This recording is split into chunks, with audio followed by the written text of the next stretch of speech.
A fourth-round linebacker just picked off an NFL quarterback in Allen Park twice. And the whole Lions internet lost its mind. But here's the question no one's asking. Is this another Brad Holmes steal? Or are we all falling for a guy in his pajamas? Plus, tonight we're debuting our newest segment, the Mount SilverRushmore, where we're going to decide on the 4 greatest offensive skill position players in Lions history. Gray Mane starts now, forward down the field.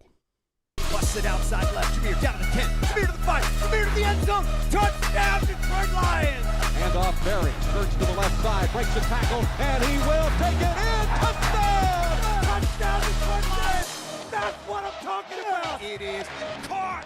Touchdown Detroit Lions! Amon-Ra St. Brown! Oh baby, what a play that time! Aiden Hutchinson read that and blew it up! Big time stand by that defense! Yes, sir. Yes, sir. Welcome to Lions Gray Manes. There's nothing that gets me more pumped up than hearing Dan Miller say touchdown Detroit Lions, as that is a part of our intro. And as long as the internet allows us to do that, we're going to do that because that just gets me, I don't know, I'm soft bricked over here. But ladies and gentlemen, this is a family show and we are Lions Gray Manes, and we've got 4 gentlemen on your screen and in your earballs tonight. So we're going to go round the horn because we have a special show here in the off season, but there is no off season for you, the Detroit Lions fans. So I'm first and foremost going to say hello to my man in the great state of Ohio, DK Dan Keener. How are we feeling tonight? Are you feeling especially saucy? How you doing? Yeah, I'm feeling good because you know why?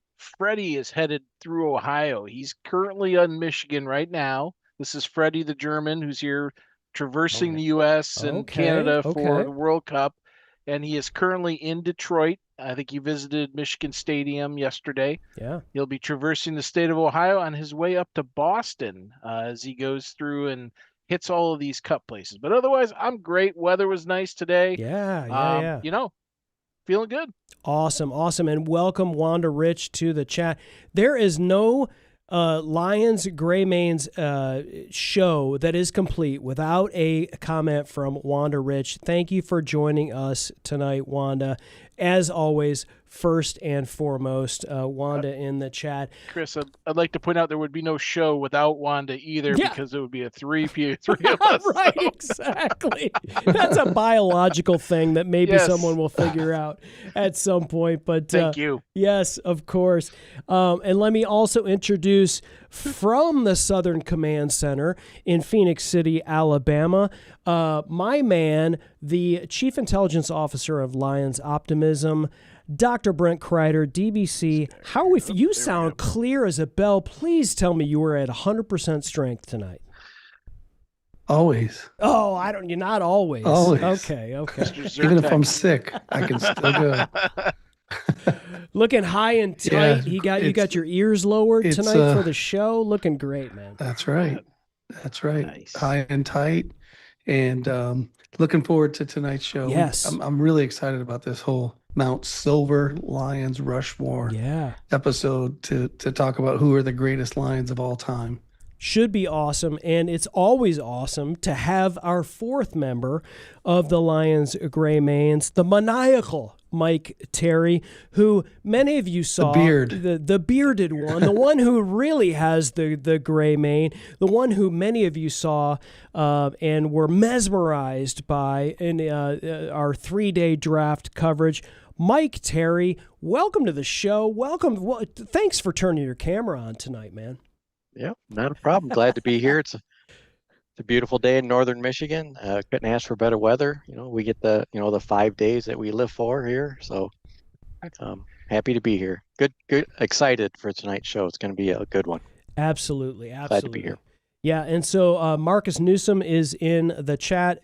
Marcus says, Barry dominated with deception and misdirection. Johnson dominated, period. He was literally physically dominant. That's a tough call. So we already have folks that are chiming in on the top 4 offensive skill position players that you would put on your Mount Rushmore. So we already have for Marcus Newsom, we already got Barry, we already got Calvin.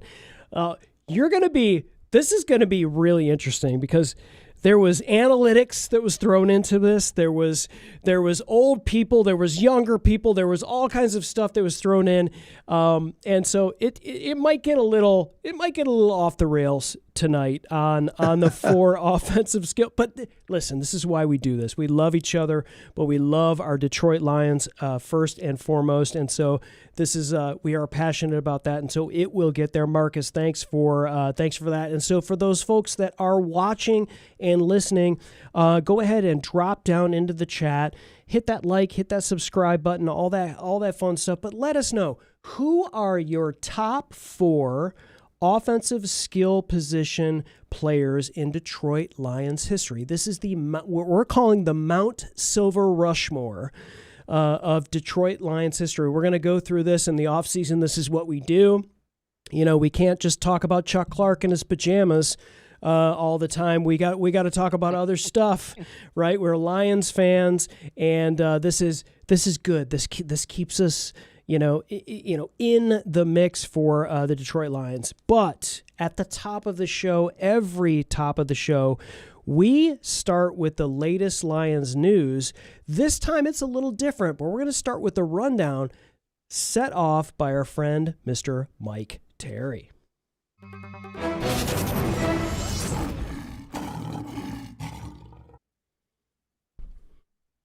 Jumped the gun there a little bit. Sorry about that. Thank you. I appreciate that. As we know, the Lions are very involved in the community, and I had the pleasure of experiencing that involvement in our community in Northern Michigan last week. They do a series of youth summer camps throughout the state, and they were in Gaylord, Michigan last week, and my grandson went, and I got to go sit up there with him for 4 hours a day, and watch him go through basically it's it's a summer camp.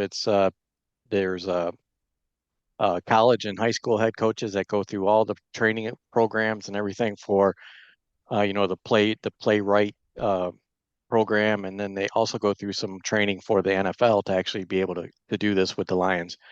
Some of the pictures there, my grandson Vincent, he's a pretty big kid for an 11-year-old. He's about as tall as me, so he's about 5'9" or so. Wow. He's 11. Yeah. Nice. And he's got some skills. Running is not one of them, but it's a really great program, and Gaylord has a great field, a great facility for this actually.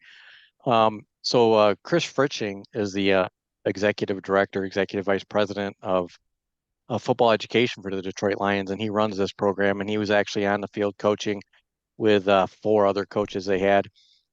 They brought in a former Lion that played with them in 1989 for one season, a defensive end. I don't recall his name. He was there Monday, and walked through it with the kids and talked to them about Barry Sanders and some other folks that were on that team. It's a great program. One day was offense, the next day was defense. Then they went back. Defense, offense with special teams thrown in. And then Wednesday, so it was Monday, Tuesday, Wednesday, Thursday. On Wednesday, they did the combine drills that they would do at the combine. Oh, cool. College players do at the combine. So they set that all up. They did the 40. They did all the running through the stuff to get their timings down and all that. So that was kind of cool. And then Thursday it rained, so they were in the gym, and they did offense that day. But it's a great program, not only from a football fundamental aspect, but it's also a great building block. So they really drove these Motown mottos home and points of pride each day. So each day was a different motto with a different points of pride, and they gave each of the kids little cardboard cards with all this stuff printed out. Really, really nice stuff. And they got to take them home. And this was a commitment contract. They didn't have to sign it, but the commitment is going to be not only on the field but off the field. We want you to grow. And I think it was a really good message for kids this age. It's age 7 to 14, I believe. Wow. They break them up into 4 different groups. Yeah.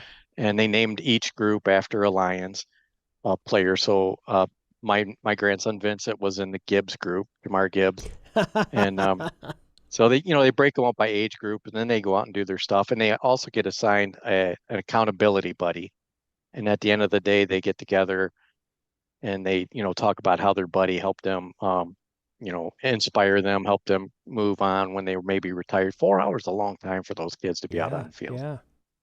But I just wanted to give him a shout out. I'm going to send a link to Coach Fritzing, and he's going to listen in tonight. I did talk to him on Thursday a little bit about not only the podcast but about the program and how it's set up to work. And for those folks that are within Michigan that hear this, if you've got children that age group, please, it's worth the money. I think it's $150 or something like that. It's worth the money for them to get out there and get some real high level fundamental coaching. And they treat every kid like it's their own child. Everybody, all the kids had a great time. It was a great turnout. So I just wanted to give a shout out to the Lions being involved in the community and with the younger kids as well. And, hopefully, they'll catch the football bug like everybody else does these days. But, maybe it'll give them a chance to be a little bit better on their team. And one of the things that they really pressed was being able to do multiple positions. We talk about that with the Lions players. Yeah. They talk about this with the kids as well. So if you can, learn all these different positions throughout the week, you may find out you want to be an offensive lineman, or you may find out you want to be a wide receiver. Go back to your school, this fall and say, hey, I went to the Lions camp. I did really good as a wide receiver. Can I try out? If you don't make it there, I can go back and be a cornerback. If you can't be a receiver, you want to be a cornerback, right? Yeah. So I think it's a great program, and I would highly recommend and encourage parents or grandparents to send their children to this camp, the boys and girls. Yeah, so it was a great time, and I just wanted to give them a quick shout out and go over that with everybody. So. Outstanding. I'm glad you did. I think, you talk about, players stepping outside of their comfort zone. And then you look at these points of pride. And for those who are just listening on audio podcast, one of the points of pride here on this commitment contract that they talk about is courageous. And it says, I will step outside of my comfort zone and take on challenges. And so that is, and there's another one here that is grit, don't quit. Gee, I wonder where they got that. I will push through challenges and never give up on myself and my teammates. And they encouraged all of these players to have a buddy, right, and to work on that camaraderie and being a great teammate. I mean, that kind of stuff, ages 7 through 14, I think you said, Mike. Yep. Mm-hmm. I mean, that's the kind of stuff that, when I was age 7 through 14, I played football, but I don't remember any of that kind of stuff. I was just like, we were just out there just, hitting slobber knockers against other guys. But wow, that's outstanding, Mike. I'm glad you brought Oklahoma drills, Chris. Oklahoma drills. That's right. Oklahoma. Yeah. Yeah, you could definitely see the influence and the impact from Dan Campbell, Chris Spielman, Brad Holmes. You see that impact even there. The grit, don't quit, courageous, ferocious, those types of things. It's good to get them started early. Get that. It's just, I think I enjoyed the message they were giving out probably a little bit more than the fundamentals. Sure. Although the fundamentals are the best part of of growing up for a young football player. But the message was just, I thought it was high level and just what those kids need to hear on a daily basis more than anything, like only the beginning, set the standard. We've heard all this stuff from Coach Dan Campbell, so it's good that it's filtering down. Yeah. Yep. Dan, Brent, any comments on this stuff? I would like to give a shout out to where you can find this information. If you go to DetroitLions.com, at the very top on the masthead, they have a football education as one of the options, and underneath it is summer camps. There are still 12 camps left this summer through various parts of the state, several in the Detroit metro area, but they go all the way up to Sault Ste. Marie. They'll be in Lansing, Greenville. There's 2 of them in Allen Park. One of them's the fundamentals camp, like Mike's grandson attended, and the other one is actually a girls flag football academy. Those are around the 4th of July time frame there. So if you're interested in doing this, that would be the place to go find the information and sign up for it at that time. I will say at the first Allen Park one camp they had earlier in June, Corey Schlesinger was one of the camp counselors. Yeah. Nice. You never know who might show up. Yeah, you never know who might show up. The sledgehammer. We definitely had a session about sledge. Yep. Yeah. Great stuff. Mike, thank you so much for doing that. It's always great to have you turn on the camera. For those of you who aren't aware and have been, followers and listeners and viewers of Lions Gray Manes, Mike is an integral part of what we do, absolutely, and keeps Dan Keener on his toes, making sure that that he's pronouncing names correctly. We can't do that, unfortunately. But for the most part, Mike, Terry, whenever we can have you on, it's always a pleasure, Mike. So thanks for that. Thank you. Yep. It's much more fun to make fun of the way you mispronounce their names than it is to provide you with corrective actions. Sometimes I do it just to get you guys to react. Oh, sure. That would be probably not a surprise to anybody. All right, we've got the Mount Silver Rushmore comments coming in fast and furious, so we know we're going to get to that, folks. First and foremost, we do have some really, I guess, breaking news that we want to talk about as it relates to the Detroit Lions, and that is we'll let Dan talk to this. This is the Kyle Pitts extension that was recently announced. How does this relate to the Laporta? Yeah, so Kyle Pitts was one of the tight ends that was next in line to get the contract. He's been in the league a couple more years than Laporta has. He's been 5 years. Laporta's been 3. But Pitts just signed in a 3-year extension for $54 million. That averages about $18 million average per year, which would place him third right now behind George Kittle and Trey McBride, which those guys understandably are the best. And where it impacts the Lions is twofold. Number one, he got $36 million guaranteed, right? So that's a lot. That's 2/3 of that $54 million is guaranteed, right? But Laporta, despite playing 2 less years, his average per year exceeds Pitts in production. So he averages 13 more catches, 130 more yards, and 5 more touchdowns per year than Pitts has done in their careers. So it's very likely that when Laporta signs this deal, and assuming his back is okay, and I would have no reason to think it's not, considering he's out at tight end U again, out in the West Coast, little nugget there. He seems to be trending to be fine. Yep. He's probably going to break the $20 million APY barrier right now, because both McBride and Kittle are at 19 and 19.1 respectively. So I think you're going to see Laporta hit that $20 million mark. Hence why the Lions were being very conservative with free agency, keeping their core together. When you draft well, you want to keep those guys there. This isn't the New England Patriots from, the Brady and Belichick years where they had to let guys go constantly because they just didn't want to pay them, or they got too, their cap was significantly smaller. You have a cap continually going up right now, and you have drafted really, really well.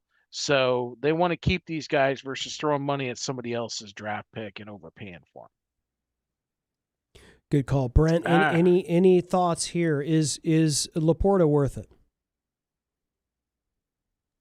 I don't think Porter will get more money than those guys, Dan. I don't get me wrong.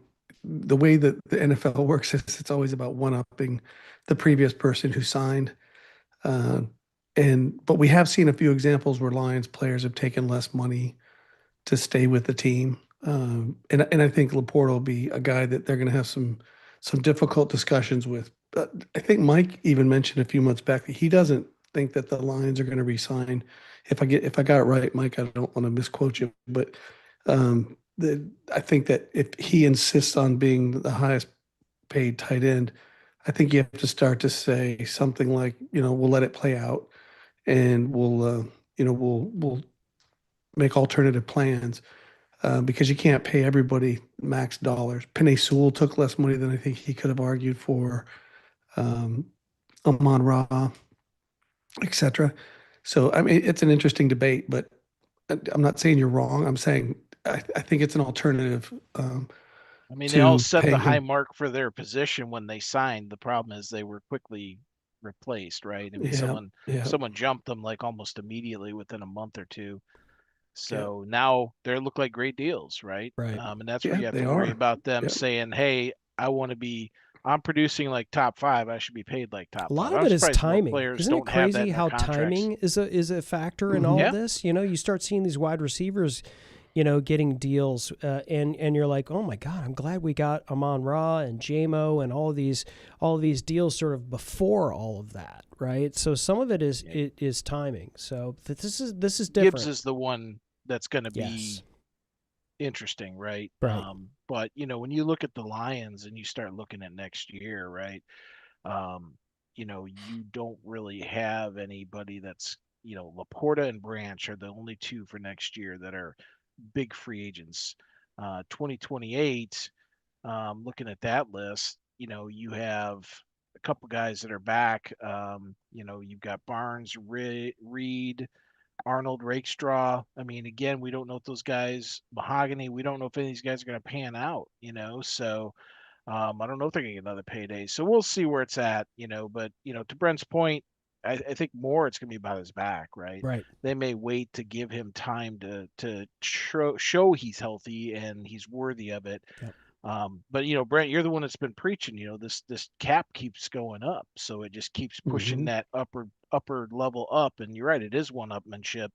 And the next great tight end is going to push past these 19 million. He might get 19 and a half, maybe not get to 20.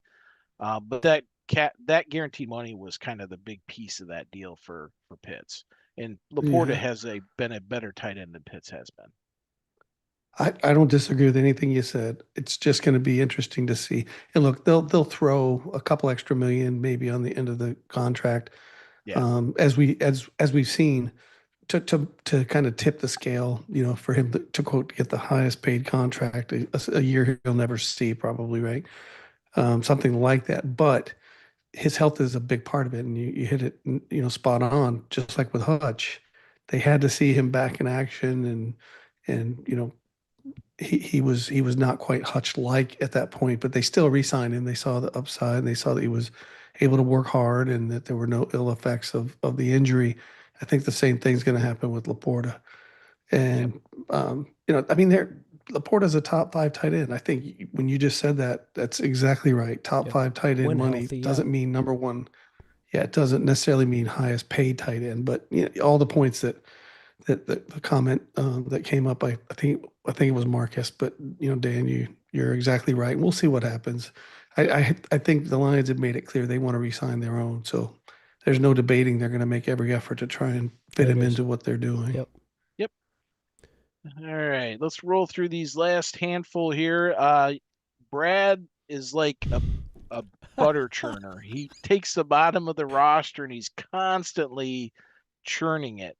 And this year he has decided to use those extra space we've been saying for weeks. Hey, man, the Lions have 2 open roster spots. What's he going to do with them? Is it going to be a veteran? Is it going to be UFL guys? Well, it's plural. UFL guys. We lost Kendrick Law to that torn ACL. And then they brought in Kyrie Duplessis to get a look at him immediately after Law went down. They didn't like what they looked at, so they cut him. They put Law on IR, and then they signed 4 guys from the UFL. So who you're looking at here from left to right is Tarek Black, who actually was with Michigan for 3 years before wrapping, I think, at Tennessee or Texas. I don't remember where. Texas. The next guy who looks like he's playing for the Oregon Ducks there, and is really not. It's the Oregon Kings. Yeah. That is UFL champion wide receiver, Lucky Jackson. Okay, Bucky. Lucky. And then I think that's where he was from. I think that he's one of those two. Maybe not. I don't know. There's 2 of these guys. The next guy's Tay Martin right there. Yeah. And then that guy wearing the Gamblers uniform is Lawrence Keys. So Jackson and I guess Black and Jackson were the 2 who are on the Louisville Kings. Those were the guys that won the UFL championship. So so we're sitting at 91 players now. We do have an international exemption for Ahmed Hassanin. That's why we can carry one extra player, so we are fully maxed out. Although it's interesting, I guess they did have either have or plan to have another workout with another UFL wide receiver. It'll be in next week's rundown. I don't know if that's taken place yet or not. I've seen kind of both ways, so we'll see. Maybe someone else is up for on the chopping block. Yeah, I'm just gonna talk really quickly about this. And we'll maybe touch on this in the OTA mini camp conversations that were happening, in the show. Dominic Lovett is on the roster, right? I understand Kendrick Law drafted to be a particular player. They were hoping for something, obviously, unfortunate injury. And then when he went down, they decided to sign 4 wide receivers, but we still have Dominic Lovett on this team, who I thought was supposed to be in this sort of situation.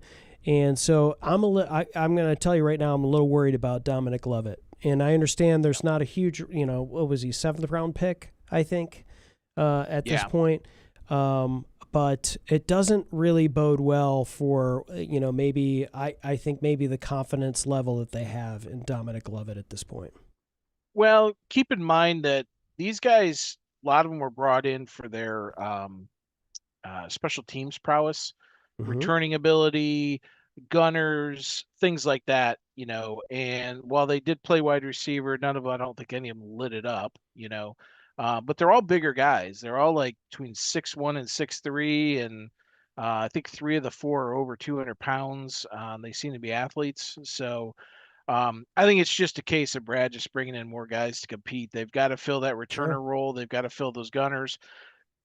With the kick return rules changing, they've got that shorter distance to run. You need guys that can get there faster. So, we'll see what happens with this. I'm not too concerned about it, but also keep in mind, Jackson Meek sounds like he moved from wide receiver almost to tight end full time. Yep. So that's backfilling another wide receiver spot for camp that would have been. Yeah. So that's 2 wide receivers and him and Law that are now gone out. So these 4 guys here, 2 of them are probably backfilling those roles. So awesome. So when we were talking, if Sailor is a return guy this year, Chris, I'm going to be really upset. I've never seen a guy. Sailor should have better than Stewart. Stewart was famous for running into the back end of our players and fumbling. Just driving me insane. Yeah, he had 1 butt fumble, but 1 return and 1 butt fumble. That's a 1-for-1 ratio. 1 for 1. Batting 1,000. But and I'll bet he ran into the back of people at least 50% of the time. Sure. Yes. Anyway, but it'll be interesting. And to Skyline Tiff's point, preseason. Preseason is going to be. We're going to see a lot in the preseason. This is going to be. I predict, because they're making a lot of changes in the offseason versus, last season, how they're working out, where they're participating, where they're not participating. I have a feeling preseason is going to look a lot different than it did last season, but we'll see. So, Dan, when we were in the draft, we did 3 days in the Southern Command Center in Phoenix City, Alabama, where the skies are dripping with Lions optimism. We were talking a lot about defensive ends, and one of the players that we talked a lot about was Gabe Jackas. And there's a lot going on with Gabe Jackas. So it came out this week by ESPN, Mike Rice, or Reese, I'm not sure how to pronounce it, from ESPN. He dropped some tidbits relating to some things going on in New England's camp because they ended up drafting the kid. Zion Young went immediately after we traded up for more. Yep. And then Jackas, whatever, went, maybe 10 picks later, 8 picks later. Well, I guess this kid is he just had lots of issues, right? So apparently he had a non-serious knee cleanup procedure, which no big deal, except he didn't disclose it to anybody. Didn't tell any teams about this thing. That's the kind of thing that shows up on, MRIs, x-rays, things like that. So that's strike 1. Strike 2 said that while most teams gave him a passing physical, they all noted, or many noted, there was a labral tear in his shoulder that will likely eventually require medical attention. So And on top of that, he also had a stress fracture in his foot that's probably going to worsen over time. And then, of course, he was missed most of the pre-draft process because he had a hamstring injury. So that is 4 injury-related issues with this kid in a very short span leading up to the pre-draft stuff. And honestly, none of it is really, if you're fine with it, that's not it. Probably the worst thing he did was not disclose the issue with the knee. So that's, If he had, Holmes might have picked him. yeah, exactly. Could have drafted higher. So that's probably why that kid was not our target for moving up. Next thing here, Chris, and this one I'm going to give a shout out to one of our ex-buddies, Clemmy. She pointed this out. I saw it and picked it up. If you want to get back to where we were 3 years ago, the excitement, when we just got into where we're at now, Hulu is now showing the Hard Knocks training camp of the Lions from that season from 2022. I guess that was 4 years ago. Wow, I was thinking it was 3 years ago. So I remember, I was watching that thing every time it came on. It came on HBO. Man, I could not wait to get to the next episode. That was one of the best. That was great television, Hard Knocks man. I've ever seen. That was great television, man. Yep. So if y'all want to get excited for the upcoming season and take us back a couple of years, if you have a Hulu thing, go check it out. Awesome. Next one, a little bit of NFC North news. So Micah Parsons' brother basically said in very good grammar that his brother, Terrence Parsons, said that Micah is going to miss upwards of half the season. So 17 games, 18 weeks, do the math. That's going to put you at about week 9, getting back on the field. Lions play the Packers in week 7. Chances are he's either going to miss that game completely with the Lions, assuming this is true, or he's going to be getting on the field and not be, as they say, physically he might be ready. Mentally, it takes a few games to kind of get your wits about you and gain that trust back in that body part that had the surgery. So we'll see as time tells. Could be a smokescreen too. Who knows? But I'm guessing that's true because they were projecting him to be about halfway through the season. All right. These two lovely logos represent the NFL and the NFL Referees Association. And, they had a very nasty contract fight that was short-lived, but in the offseason, and they finally got it settled. Well, one of the things that came out of this new CBA, actually 2 things, is that essentially the NFL went to the Premier League and be like, yep, we're going to demote you guys. So they came up with a new process that substandard officials could potentially be reassigned to the UFL. So, you have umpires, line judges, any of these folks that just constantly are screwing up their job, they may send them down to the UFL. And then the question is going to be, well, how do they replace them? Oh, well, that's the second part of it. They're creating a practice squad of up to 12 officials to basically have a stable of backups, folks in the pipeline ready to go as people retire and get demoted or, whatever's going on. So, last year was probably one of the worst years ever for officiating. I think it's, we're seeing in Major League Baseball where the replay is actually helping the sport get better, making those umpires be more accountable for calling a game the way the rules say it's supposed to be called. Yep. And I think in the NFL, it's kind of been the opposite. The replay has kind of let the officials become more lax with their calls.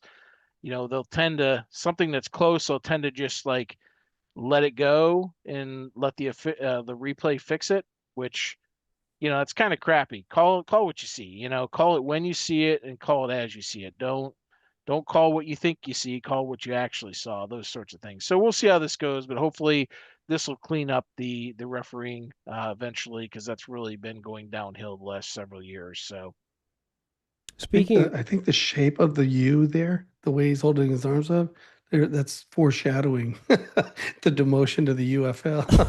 Yes. UFL. L. It's kind of like the YMCA would do the You arm motions. effing Right. loser. But isn't it funny that it looks like a perfect U? It's fun to stay at the UFL. Yeah. Okay. I'm not going to say that's the last time you're going to hear me sing on this podcast. I doubt All that. right. But we all love fried apple Yes. pies, don't we? With a cherry box, by the way. So good call out.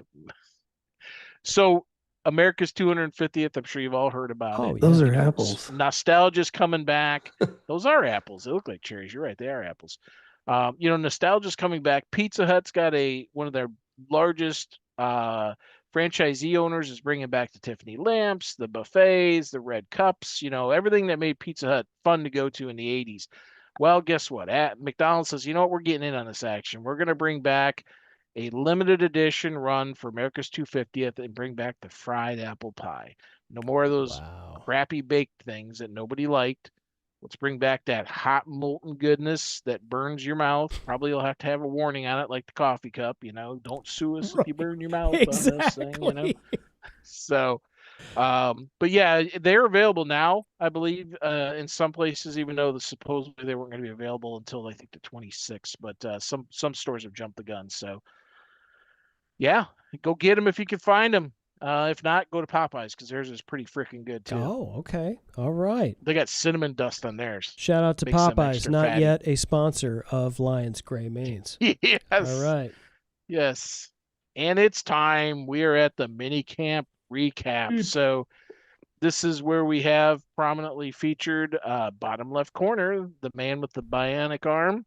He's going to be a focus tonight. Our own Michigan product, and I said our own because I am a Lions fan, and Michigan is part of that. And he is going to be prominently featured tonight. But if you want to check out on the graymains.com, we have both minicamp day 1 and 2 out there, along with all the OTA days.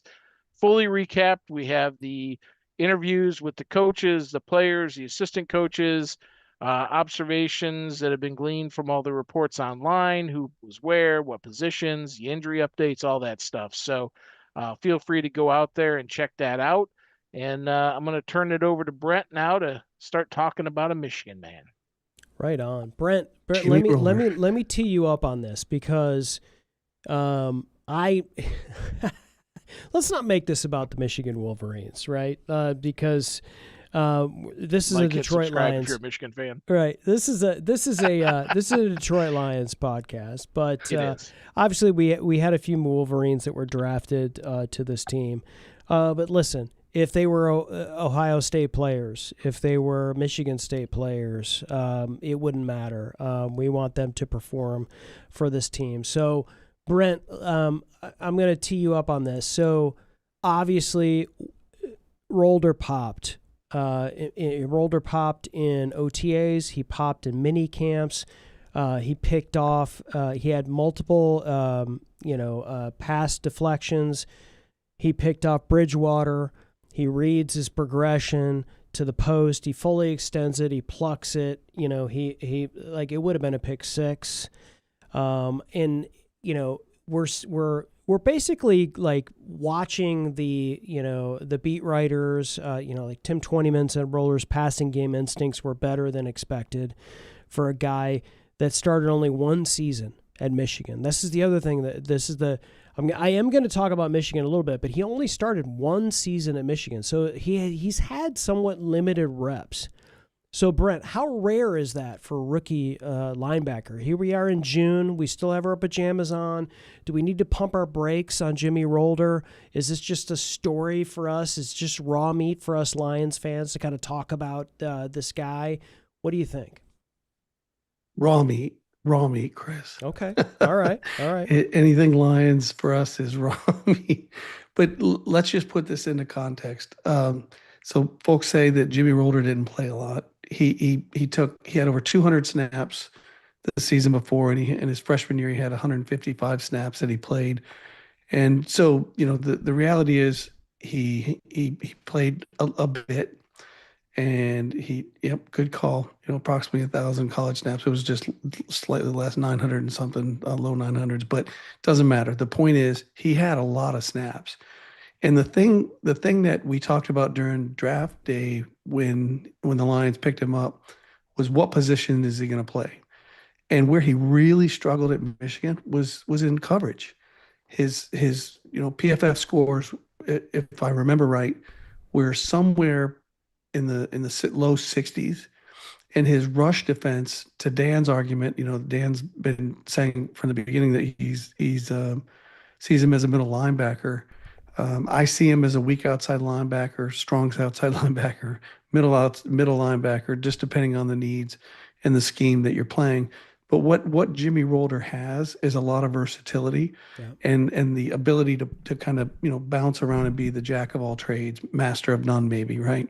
So is he destined for Pro Bowl greatness like Jack Campbell? I don't think he has the upside that Jack Campbell had when he came into the league. Fair. Jack Campbell coming off the combine had miraculous numbers. I mean, remember I was big on the kid from Arkansas, and I was thinking the other day, I want to check and see what that kid did, because they were both workout warriors, but Campbell even blew him away. And so I think what we're going to get with Jimmy Rolder is a functional, a middle tier to 75th percentile high side. He's got a low, a high low, and a low high kind of situation when you talk about floor. And I think Jimmy Rolder can be our second linebacker if Barnes were to go down. Barnes has had some issues, getting banged up over the years, but he gives us that depth and versatility that I think the Lions desperately need. Losing Anzalone to Tampa, and then the last excuse me, the last thing that I'll say is that when you start to look at scheme, and 4-2-5 is undoubtedly the way the Lions are going to go. And if we get into the safeties again at any point in the next show or two, this will come up. But going to a 4-2-5 and knowing that Barnes is much better in pass defense than Rolder has historically been, I think what you might see is a situation where Rolder comes in more on obvious running situations, and Barnes is in there on obvious passing downs. And Barnes is by no means a passing guru. But my hope is, and in light of the 2 interceptions, we have to keep in mind it was in pajamas. So he doesn't have when you're reading your keys as a middle linebacker, what are you doing first? You're committing, you're stepping, your first steps are up and towards the line of scrimmage. And you have to play downhill to defend the run first and foremost. What you can do when you're in pajamas is cheat a little bit. Your first step is back. And one of the comments that was in the write-up was he got great depth in coverage, and he picked off, I think it was golf and getting that great depth. But the truth of the matter is all this is just conjecture. Until we get pads on, we can start to see how he develops. So I have as much confidence that he'll be a decent linebacker as anybody. I don't think he's going to be a bust, but I certainly don't think he's going to be the next coming of Jack Campbell.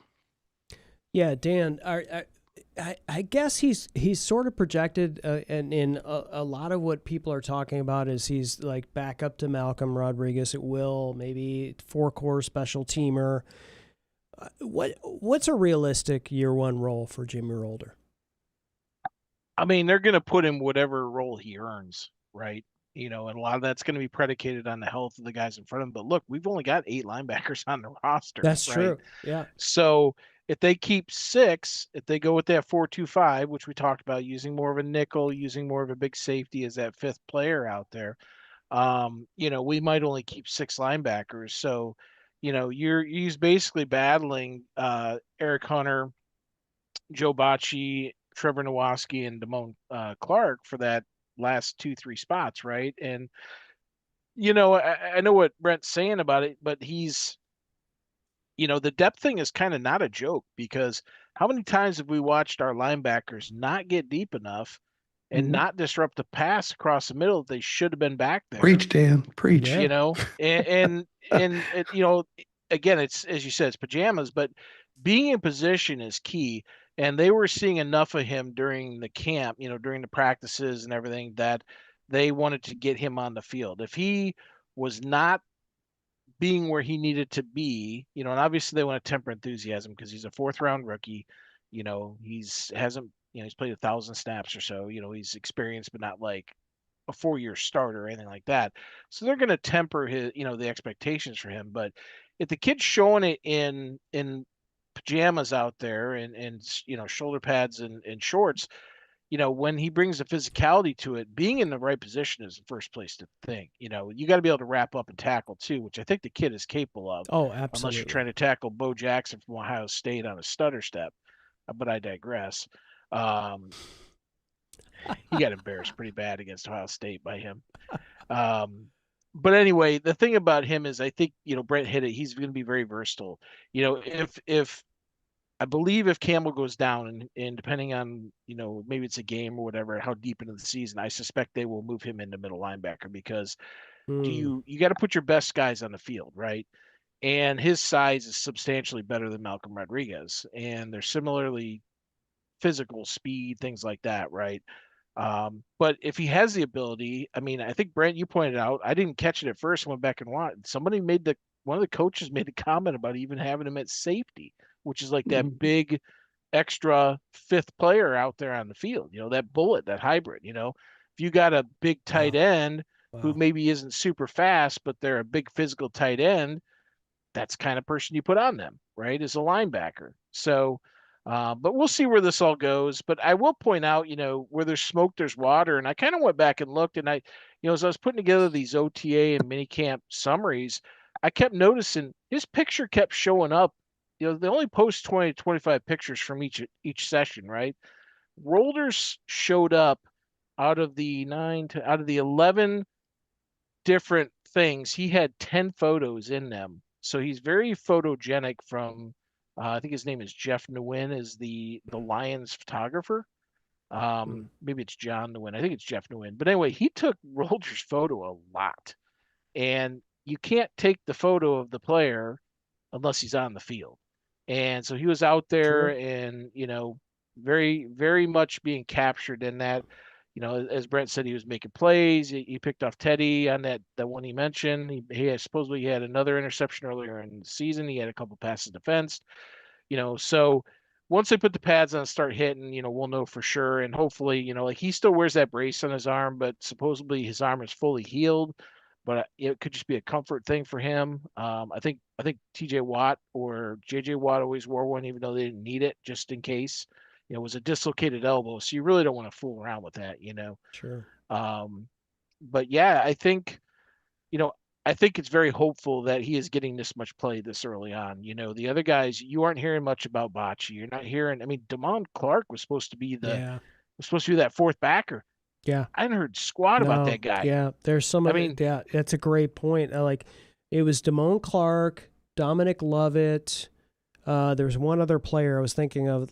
Why are we not hearing anything coming out of OTAs or minicamp about those guys? And I mean, you gotta assume they're just either they're not maximizing the reps or something else. I don't know. But the other guy that unfortunately I was disappointed in not hearing from in mini camps and OTAs is Miles Frazier. And here we are. Miles Frazier, you have an opportunity here. You got Mahogany.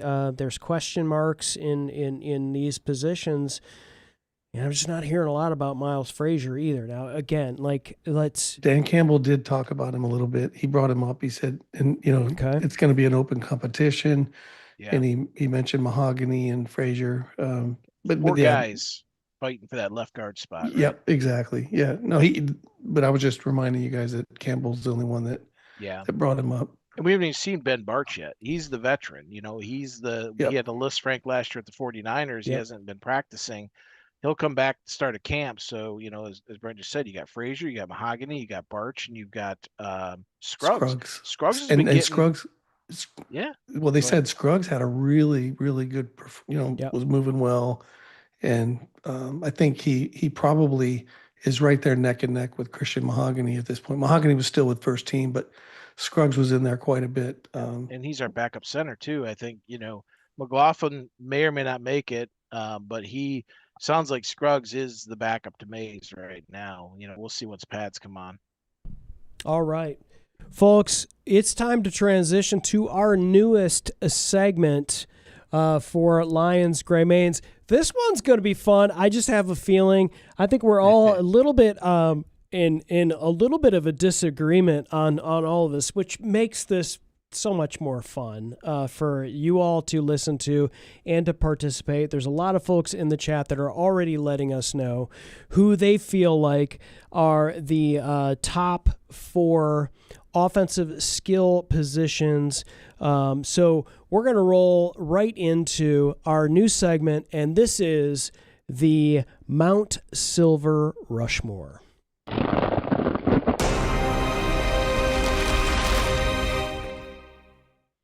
All right, ladies and gentlemen, this is the Mount Silver Rushmore, and this is offensive skill positions. So folks are chiming in the chat right now.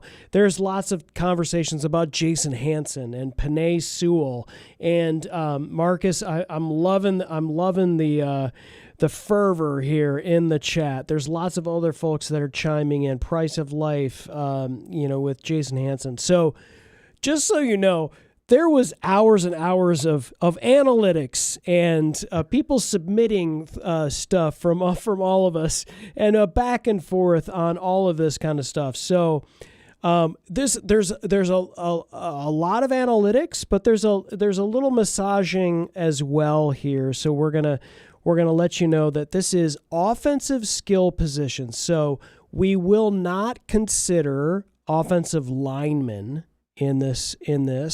Or like I know someone mentioned special teams, mentioned Jason Hanson. We will cover special teams in another show. We'll cover defense. We'll cover. So we have submitted all positions. Dan made me do more homework than my sophomore finance professor. And so we have submitted all of this stuff. But this is offensive skill positions, and we have a little bit of a limited time in what we're going to talk about. So we're not going to spend, because there are some no-brainers here, folks. If you're going to talk about offensive skill positions and the Detroit Lions, there's no question who you would consider the number 1 offensive skill position player of all time. No, it's not Eric Hipple.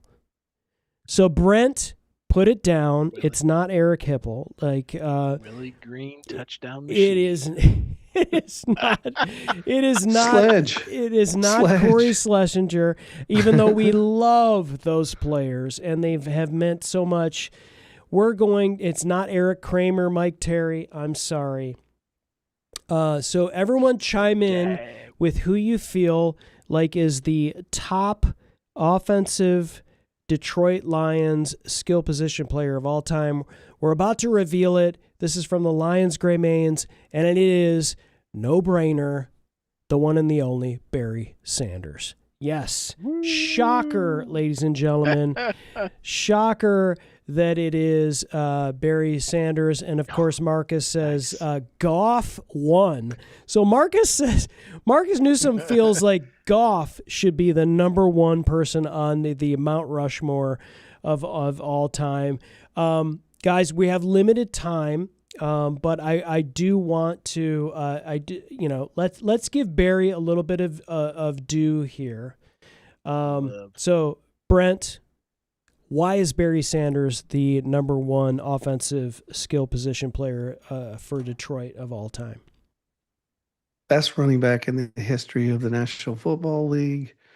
Was going to break every record with numbers that would have never been touched if he hadn't retired and walked away to London on that dreary day when I was at training camp and got the newspaper, Barry's gone.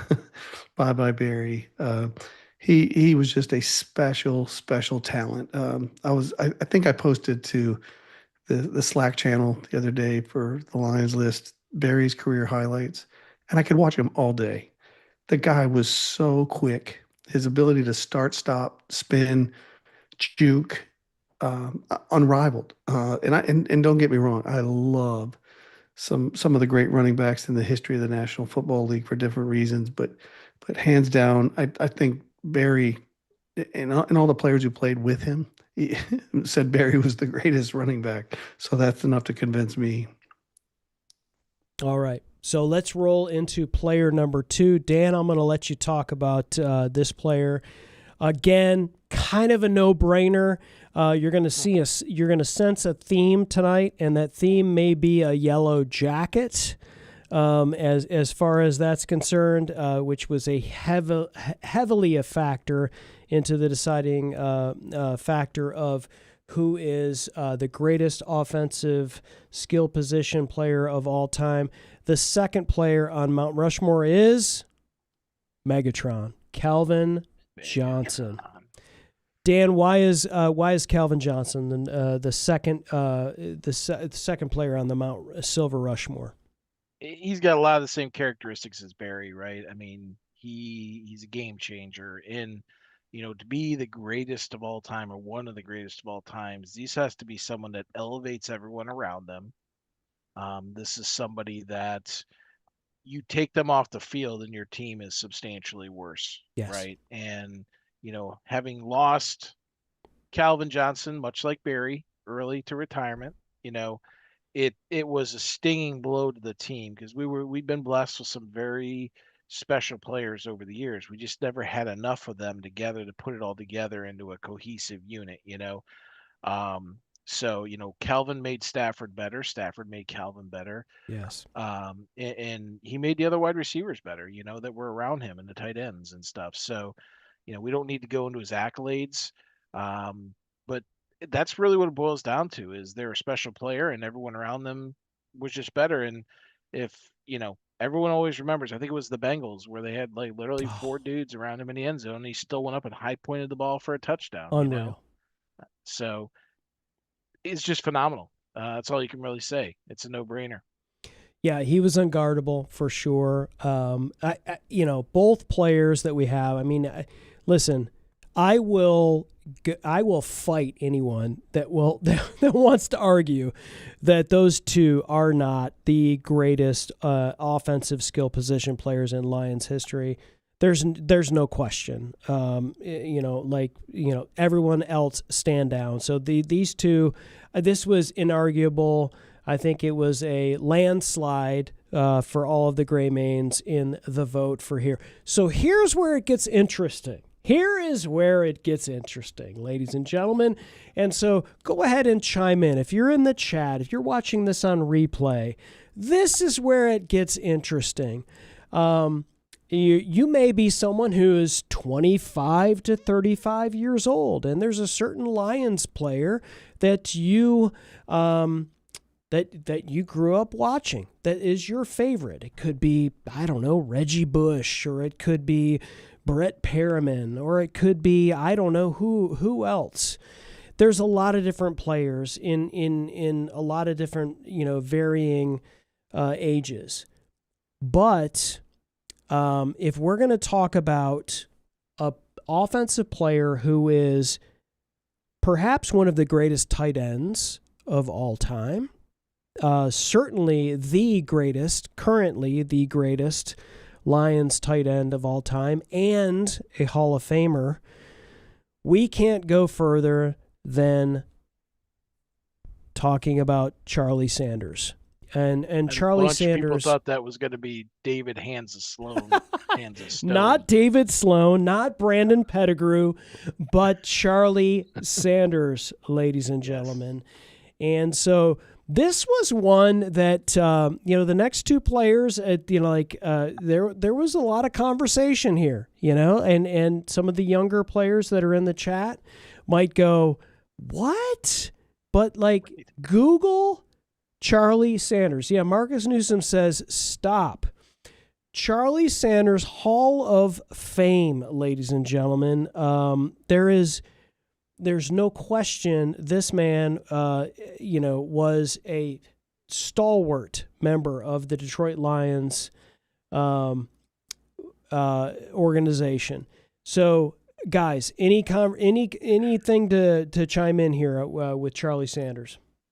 Well, much in the same way Al Kaline was just a long-time Detroit Tiger, Mr. Tiger. He was employed by the Detroit Tigers for many, many years. And Charlie Sanders was that same kind of guy. Yes. Just a stand-up gentleman, a real pro's pro. And he played when, the Bears had some linebackers that would absolutely destroy you.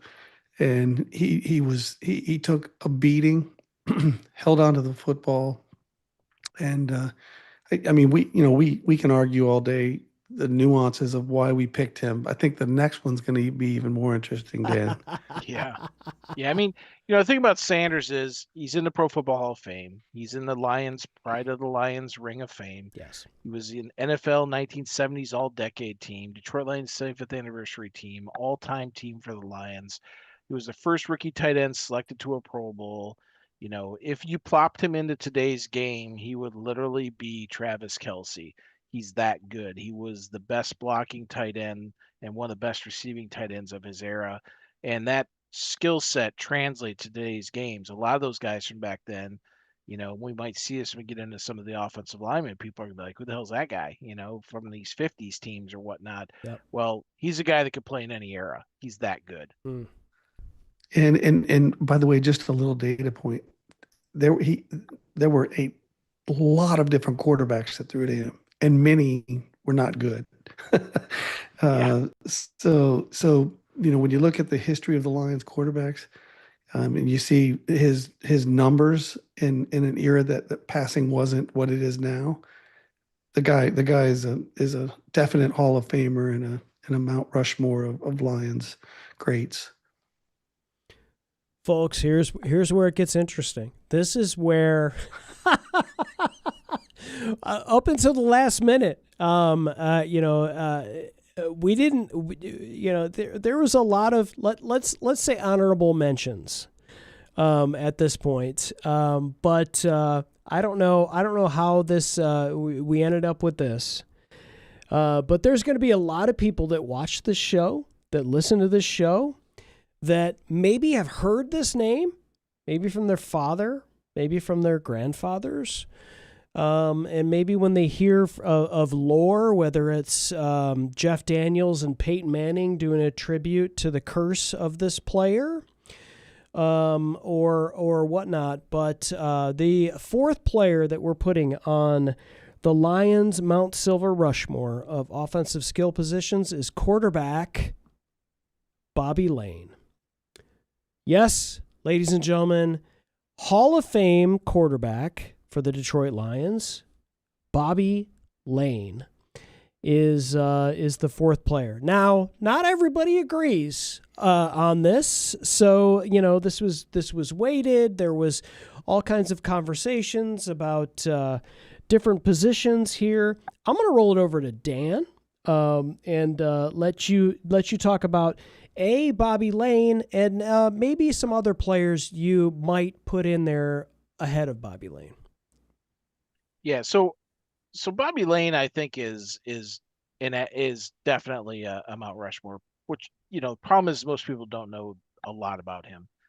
The Detroit Lions had 3 championships in their history. Yes, that man quarterbacked all 3 in the 50s when there was not much of a passing. Yeah, 1935 as well. How do you go from the 50s to 35? No, you said he won all the championships. I was just quibbling with the fact. Yeah, he had no the worries. three in that time frame. 3 but of anyway, the 4, right? So the guy in a non necessarily not passing part of it, he had in his career he played for Pittsburgh a few years after he left the Lions, but for the Lions he had 13 rushing touchdowns. But more importantly, in 9 years for them, he had 118 passing touchdowns in from like 1950 through 1957. That's a lot for that era. 3 titles. He's in every, he's in the Hall of Fame. He's in the Ring of Honor. He's, all 50s teams, 75th anniversary, all-time team. This is one of the greatest Detroit Lions to ever suit up on the field, regardless of where it's at. Now, but as far as some other guys,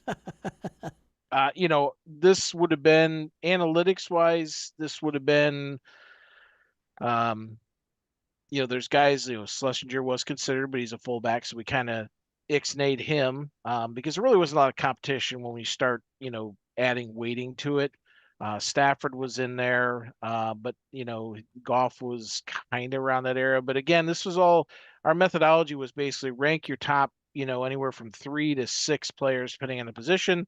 We gave them, reverse points, and then just did an average to make sure that it kind of averaged out. But again, like Schlesinger, it didn't really. We only had two. We had four running fullbacks, but all of us picked the same guy for number 1. So of course he had an average of a 4. Right, So right. he might be one of our top running backs. We'll see how that goes. But a lot of guys choose from there too. But yeah, I mean it was this little back and forth on this, give and take. A little sanity. Some of us ranked him as the best quarterback. Some of us ranked him as the 3rd best quarterback. So it kind of. We got together, talked it out, and this is what we ended up with as a group. So, yeah, I just screamed, "Uncle!" I said, "Uncle, Uncle!" I think it comes down to championships, Brent. And so, while we all love Jared Goff and what he's doing right now for our Detroit Lions, and we certainly have won more playoffs and have more promise than we did in even the Stafford years, and certainly more than Mitchell, Hipple, Rodney Peete, Eric Kramer, all of those things. I think when it comes down to it, championships. If you're winning championships as a Lions quarterback, I think that's what's going to earn you this spot. Am I wrong? It was not a hard debate. It was. I mean, honestly, what it boils down to is individual statistics over team.